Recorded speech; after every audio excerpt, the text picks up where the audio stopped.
මෙච්චර වැලිවිල්ල අපරල් ලියද්දී එයා හොඳින් මතක ශක්තියට යෑම තමයි මේ වගේ වැලිවිල්ල ලියද්දී කවියකුත් සමග එම අපර ලියන්නේ නිකම් පුදුමත් පෑන් පැන්සල් අරගෙන ලියනවා වගේ නෙවෙයි වැලිවිල්ල අපරල් ලියද්දී කවියකුත් සමග තමයි අපර ලියන්නේ කවිය ආරම්භ කරනවා සමගම අපරත් ආරම්භ කරනවා ඒ වගේම කවිය අවසන් කරනවා සමගම අපරත් අවසන් කරනවා අපි බලමු කොහොමද වැලිවිල්ලේ අපරක් ලියන්නේ කියලා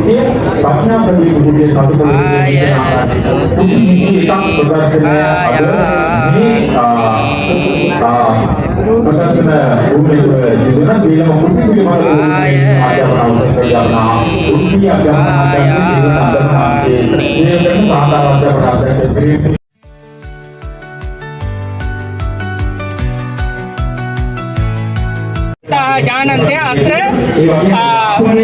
सर्वनाम पदम तथा च क्रियापदम अपि अस्ति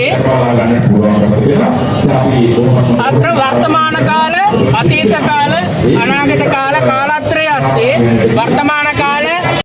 अत्र संस्कृत भाषायाः अक्षरमालाः अपि अत्र अस्ति अत्र संस्कृत वर्णकी अपि अस्ति